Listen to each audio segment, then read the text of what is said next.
Assalamualaikum warahmatullahi wabarakatuh. Nama saya Hikmatini Hidayati Syifa dengan NIM 2310861021. Di sini saya akan menjelaskan mengenai konsep broadcaster. Nah, konsep broadcaster adalah cara untuk mengirimkan informasi ke banyak orang atau perangkat sekaligus. Ini digunakan dalam banyak bidang teknologi. Contohnya seperti yang pertama, jaringan komputer. Data dikirim ke semua perangkat dalam jaringan. Misalnya alamat 255.255.255.255 di IPv4, mengirim data ke semua perangkat tanpa memilih tujuan tertentu. Yang kedua ada aplikasi. Di Android, broadcast receiver memungkinkan aplikasi penerima pesan seperti pemberitahuan status baterai atau jaringan. Yang ketiga ada media. Dalam media, broadcasting adalah penyebaran konten seperti TV, radio, atau streaming ke banyak orang. Yang keempat, sistem event. Informasi dikirim ke berbagai sistem yang sudah berlangganan untuk menerima data seperti pada pola publish subscribe. Nah, mungkin sekian saja materi dari saya. Kurang lebihnya mohon maaf. Wassalamualaikum warahmatullahi wabarakatuh. Halo, perkenalkan nama saya Adrian Dila Saputra dengan NIM 2310862043. Di sini saya akan menjelaskan tentang pengertian dari broadcaster. Broadcaster itu sendiri adalah orang ataupun lembaga yang bertugas untuk menyiarkan informasi, hiburan, ataupun program tertentu melalui media elektronik seperti radio, televisi, atau bahkan platform digital. Nah, peran broadcaster ini sendiri itu sangat penting karena dalam komunikasi massa itu mereka bertugas untuk menyampaikan pesan kepada masyarakat yang jumlahnya banyak dan juga sifatnya yang beragam. Nah, Ahmad S. Rahmat sendiri dalam bukunya itu berjudul Psikologi Komunikasi pada tahun 2015 menjelaskan bahwa seorang broadcaster ini nggak hanya sekedar penyampaian pesan, namun juga pengelola informasi. Mereka harus memastikan bahwa pesan-pesan yang disampaikan itu menarik dan sesuai dengan kebutuhan dan relevan untuk audiensnya. Nah, menurut Santosa sendiri pada tahun 2017 dalam jurnalnya, broadcaster di era modern punya tanggung jawab yang lebih besar. Mereka nggak hanya menyampaikan informasi, namun juga berperan sebagai mengelola interaksi antara media dan audiens. Misalnya seperti mengurus konten di platform digital seperti podcast ataupun live streaming agar tetap menarik dan sesuai tren. Oke, baik. Perkenalkan, saya Novia Rahimah dengan NIM 2210861011 akan membahas tentang alur kerja broadcaster. Nah, alur kerja broadcaster ini terbagi kepada 3 tahap. Pertama, persiapan sebelum siaran. Alur kerja broadcaster dimulai dengan tahap persiapan sebelum siaran dimulai. Pada tahap ini, broadcaster melakukan riset untuk mengumpulkan informasi yang relevan dan akurat sesuai dengan topik siaran. Setelah itu, mereka menyusun naskah atau skrip siaran yang akan memandu alur program tersebut. Proses ini melibatkan koordinasi intensif dengan tim produksi, termasuk produser, teknisi, atau kru lainnya, untuk memastikan pembagian tugas yang jelas dan sinergi yang baik antar bagian. Selain itu, broadcaster juga melakukan pengecekan terhadap peralatan teknis seperti mikrofon, kamera, dan sistem audiovisual lainnya untuk memastikan semuanya berfungsi dengan baik. Gladi resik atau simulasi siaran dilakukan untuk mengecek alur dan kelancaran siaran. Pada tahap ini, penampilan broadcaster juga dipersiapkan, termasuk pakaian, riasan, dan energi untuk tampil percaya diri. Tahap yang kedua yaitu proses siaran langsung. Saat siaran berlangsung, broadcaster harus memulai dengan membuka program secara profesional, memperkenalkan diri, dan memberikan gambaran umum tentang topik yang akan dibahas. Mereka kemudian mengikuti skrip atau panduan yang telah disiapkan, menyampaikan informasi dengan jelas dan menarik. Dalam siaran langsung, broadcaster juga harus mengelola interaksi dengan audiens, baik melalui media sosial, telepon, atau panggilan langsung jika siaran tersebut bersifat interaktif. Di sisi teknis, broadcaster harus siap mengatasi gangguan teknis atau perubahan mendadak dalam program dengan tenang dan profesional. Ini bisa mencakup masalah audio, kesalahan konten, atau perubahan dalam urutan segmen. Siaran ditutup dengan kesimpulan yang mengarah pada penutupan yang rapi, serta informasi terkait siaran mendatang atau ajakan untuk tetap mendengarkan atau menonton.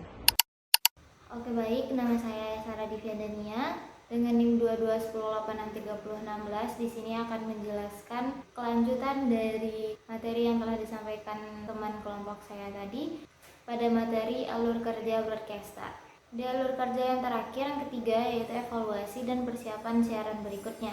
Setelah siaran selesai, tahap evaluasi menjadi sangat penting untuk meningkatkan kualitas siaran di masa depan.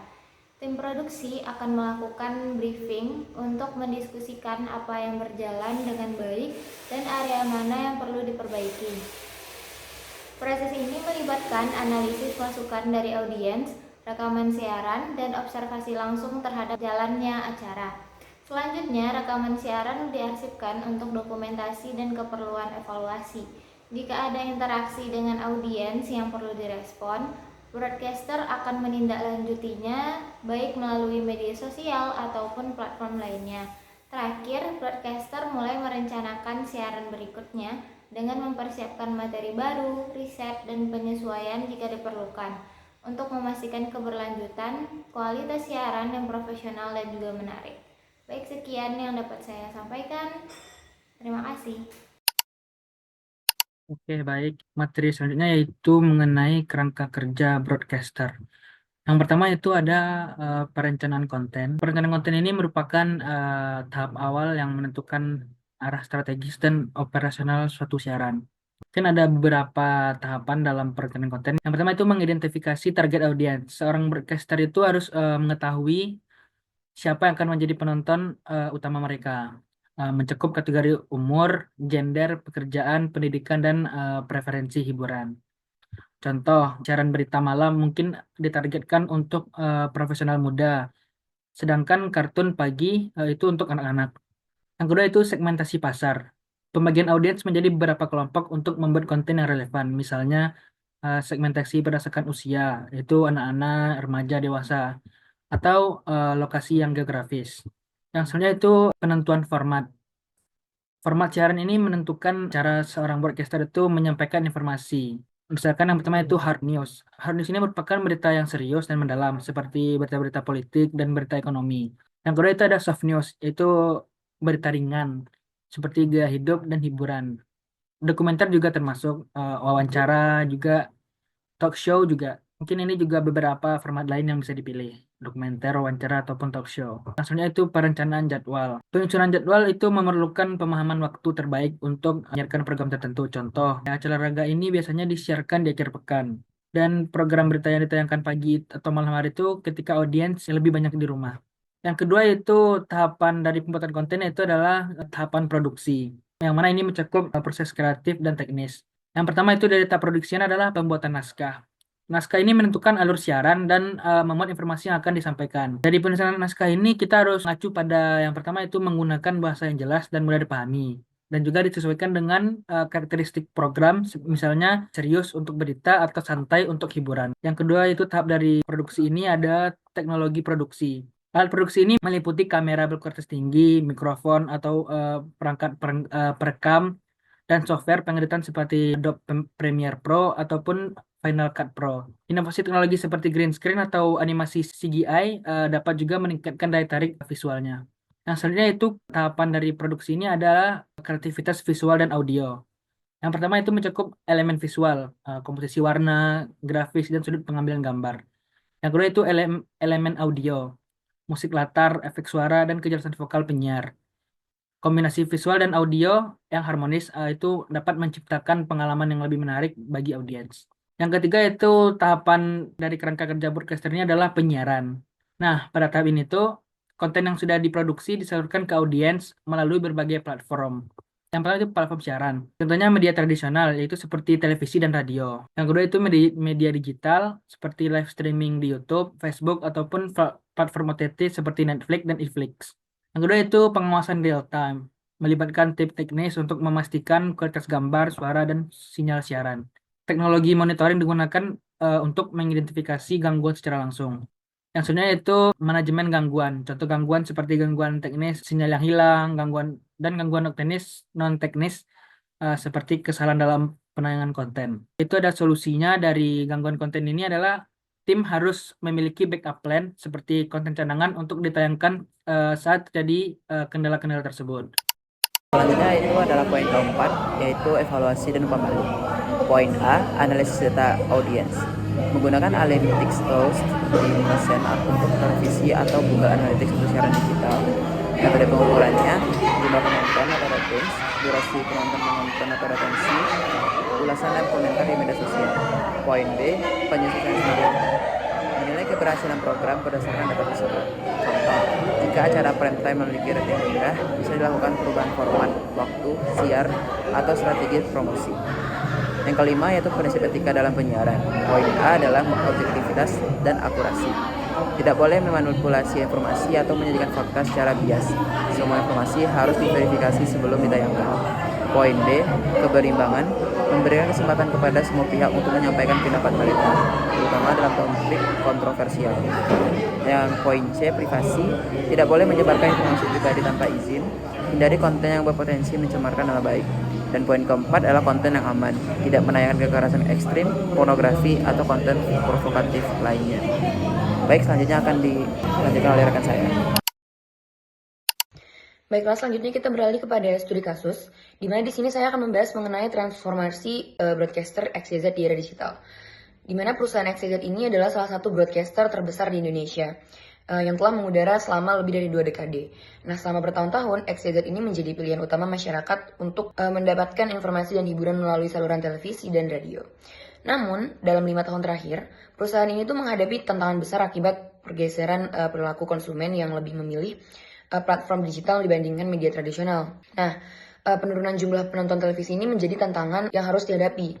Nah, penelitian internal menunjukkan bahwa generasi milenial dan Gen Z itu yang dulunya menjadi penonton setiap program hiburan dan berita, kini tuh lebih banyak menghabiskan waktu di platform seperti YouTube, Instagram, dan TikTok. Nah, penurunan ini berdampak langsung pada pendapatan iklan yang menjadi sumber utama pemasukan perusahaan. Nah, menyadari ancaman ini, manajemen XYZ memutuskan untuk melakukan transformasi digital. Nah, langkah pertama itu yang diambil adalah meluncurkan platform streaming online yang menawarkan konten on demand serta di siaran langsung. Nah, platform ini dirancang untuk memberikan fleksibilitas kepada pengguna dan dalam mengakses konten kapan saja dan di mana saja. Berbeda dengan siaran televisi yang terbatas pada jadwal televisi kan. Selain itu, XYZ juga mulai mengubah strategi kontennya. Jika sebelumnya mereka fokus pada program berita dan hiburan yang bersifat formal, kini mereka mulai menciptakan konten yang lebih ringan dan menarik bagi generasi muda seperti vlog, podcast, dan website series yang lebih ringan dan menarik bagi generasi muda. Terus gak hanya itu, XYZ juga berkolaborasi dengan influencer dan content creator yang memiliki audiens besar dan media sosial.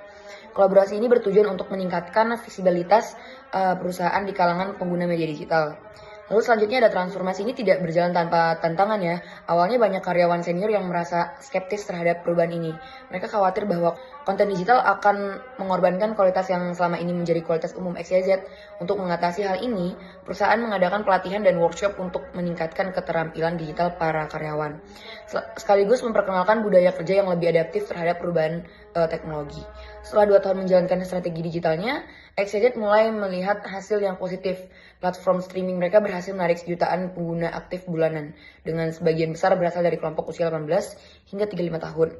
Pendapatan dari iklan digital yang layanan berlangganan meningkat secara signifikan, membantu perusahaan untuk mengimbangi penurunan pendapatan di televisi tradisional. Lalu kasus ini menunjukkan bahwa broadcaster tradisional harus berani beradaptasi dengan perubahan zaman. Teknologi digital bukanlah ancaman, melainkan peluang bagi perusahaan untuk menjangkau audiens yang lebih luas. Dengan inovasi konten, kolaborasi strategis, dan transformasi internal, broadcaster seperti XYZ dapat tetap relevan dan kompetitif di era digital. Mungkin sekian studi kasus yang dapat saya sampaikan. Selanjutnya saya serahkan kepada moderator. Baik, perkenalkan saya Naya Rakans Alia dengan NIM 2310863025. Di sini saya akan membahas mengenai hasil kesimpulan dari kelompok kami mengenai materi broadcaster. Broadcaster dalam konteks media memiliki peran yang sangat penting dalam menyampaikan informasi kepada publik. Pada pembahasan materi oleh kelompok kami telah dijelaskan bahwa broadcaster merupakan orang atau lembaga yang bertugas untuk menyiarkan informasi, hiburan maupun program tertentu melalui media elektronik seperti radio, televisi, dan platform digital lainnya. Selain itu, broadcaster sendiri memiliki 3 alur kerja. Yang pertama adalah mengumpulkan informasi dan menyusun naskah sebelum siaran berlangsung. Yang kedua, harus bersikap profesional dan mengikuti naskah yang telah ada saat siaran berlangsung. Dan yang ketiga adalah melakukan evaluasi setelah siaran berakhir. Seorang broadcaster dituntut harus memiliki keterampilan komunikasi yang baik, pengetahuan yang mendalam mengenai topik yang akan disiarkan, serta pemahaman yang kuat mengenai etika dalam penyiaran dan tanggung jawab sosial. Perkembangan media sosial memungkinkan broadcaster untuk melakukan siaran langsung yang interaktif, sehingga mereka bisa menjangkau audiens yang lebih luas. Namun, hal ini juga menuntut broadcaster untuk lebih kreatif dan fleksibel dalam membuat konten yang menarik dan sesuai dengan kebutuhan audiens. Untuk menjadi broadcaster yang profesional, seseorang perlu menguasai keterampilan teknis, memahami audiens, dan mengikuti standar siaran yang ada. Selain itu, broadcaster juga harus menjaga integritas dan objektivitas dalam setiap siaran agar dapat membangun kepercayaan kepada publik, yang merupakan kunci kesuksesan dalam dunia media. Mungkin sekian kesimpulan materi yang dapat saya sampaikan. Terima kasih.